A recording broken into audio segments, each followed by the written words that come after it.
Example 3.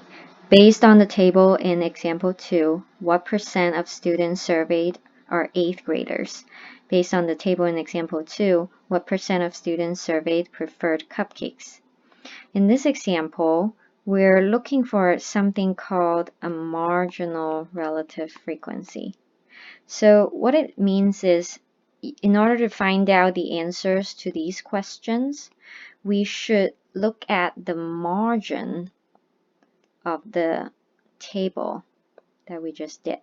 So margin is kind of like edges, right? We say the margin of a paper is like the edges of the paper. Okay, so we're gonna find out the numbers here. So let's read the first question again. We're looking for what percent of students surveyed are 8th graders.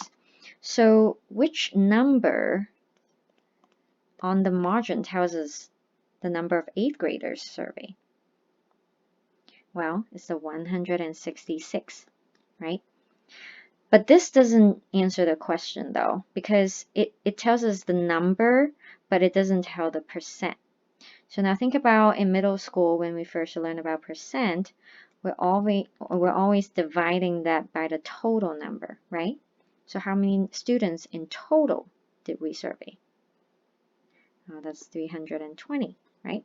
And that's how you find the marginal relative frequency. In this case, the percent of students surveyed that are 8th graders. Okay, so you can use a calculator to figure this out. So let's do 166 divided by 320.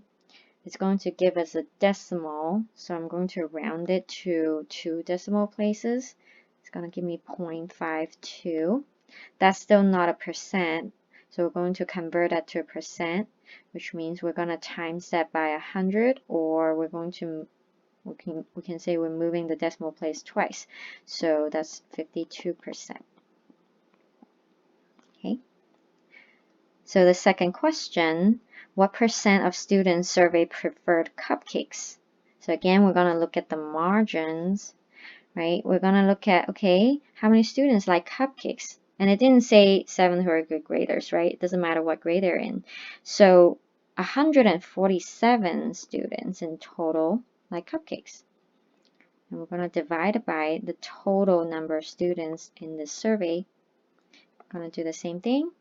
We're going to figure out what decimal this is. So that's I'm going to round it to 0.46. And that is 46%.